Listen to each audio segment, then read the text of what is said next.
Salut tout le monde et bienvenue sur cette vidéo. Allez, voici donc une nouvelle playlist qui portera cette fois-ci sur les trucs et astuces par rapport à Blender 4. Ce qui va m'intéresser dans ces différentes vidéos que je vais vous présenter, j'en ai déjà fait à peu près une douzaine qui vont arriver assez rapidement, c'est de vous expliquer en fin de compte un truc et astuce par rapport à une fonction, un outil, une technique et ainsi de suite. Alors je toucherai à tous les domaines, c'est-à-dire qu'au début ce sera assez simple ce que je vais vous expliquer et au fur et à mesure je vais évoluer. Par exemple tout ce qui va être outils, si je viens ici, si je clique, vous voyez qu'on a plein d'outils ici. Évidemment, je vais vous expliquer cela. Je ne vais pas vous expliquer du tout les outils, c'est pas du tout cette playlist qui est dédiée à ça, mais je vais vous expliquer les trucs et astuces, les trucs qui peuvent être sympas à comprendre et assez faciles à retenir.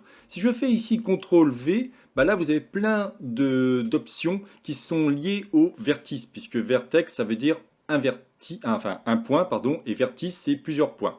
Si je fais par exemple ici CTRL E, vous accéderez ici à ce qu'on appelle les options au niveau des edges, en l'occurrence les arêtes. Et si je fais CTRL F, alors je fais ça, CTRL F, vous accéderez à toutes les options par rapport aux faces. Et bien tout cela, vous verrez tranquillement, au fur et à mesure, je vous ferai des petites vidéos très courtes qui vous permettront d'apprendre beaucoup de choses. Mais on ira beaucoup plus loin. Par exemple, ici au niveau des menus, il y a des choses qui peuvent être intéressantes à apprendre. Sur le menu Select, le menu Add, le menu Mesh, le menu Vertex, Edge, Face et UV. Un autre exemple, si je me mets ici en mode édition et je fais Shift A, je vous donnerai des informations sur les primitives de type Mesh, Curve, Surface, Metaball, Texte, Volume et ainsi de suite. On verra aussi des trucs et astuces sur les armatures, les lattices, extrêmement intéressants, l'insertion d'images par exemple pour faire un bâtiment. Enfin, il y a vraiment pas mal de trucs hyper intéressants à faire là-dessus. Ce qui est pas mal aussi, c'est que je vous expliquerai des informations par exemple sur les brosses avec la sculpture numérique. Là, on peut faire énormément de choses, que cela soit aussi au niveau de l'UV editing, le texture paint, le shading, l'animation bien entendu, tout ce qui va composer le rendering et le compositing et même le scripting, c'est-à-dire un petit peu des explications sur les add-ons qui sont faits en Python. Extrêmement intéressant par rapport à ça. On peut aller encore plus loin, bien entendu, on peut faire aussi ce qu'on appelle la géométrie node, extrêmement intéressant pour apprendre des petits trucs par rapport au module géométrie node, et ainsi de suite.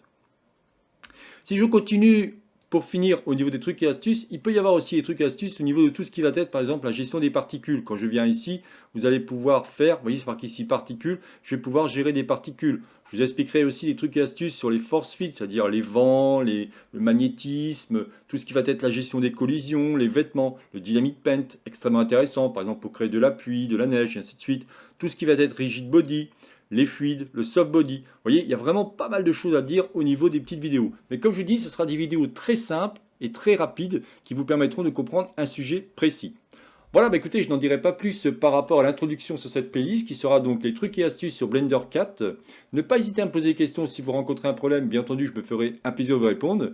C'était donc la chaîne Blender pour tous, réalisée par Jean-Michel. Si vous avez aimé cette vidéo, n'oubliez pas de liker ou tout simplement vous abonner à ma chaîne. Comme je vous ai dit, cette chaîne YouTube est dédiée qu'à Blender et uniquement Blender. Donc ne pas hésiter à me poser des questions. Si j'ai les capacités de vous répondre, il n'y a aucun problème. Je me ferai un plaisir de vous répondre. Et en général, si je n'ai pas la réponse, je fais en sorte de vous trouver la solution ou tout simplement vous rediriger vers une autre chaîne YouTube ou un autre site web afin de vous expliquer cela. Là, vous voyez ici cette scène, je suis en train de la refaire entièrement. Je vais voir ce que je vais faire. Je pense que je vais remanier les chaises, je vais remanier pas mal de choses pour coller une salle de classe. Il y aura sûrement des petits personnages qui vont faire des petits coucous, des choses comme ça, qui vont tranquillement, au fur et à mesure, vous verrez que mon animation de départ, elle va évoluer au fur et à mesure. Allez, je vous souhaite une excellente journée et bien entendu, vive la création. Ciao, ciao.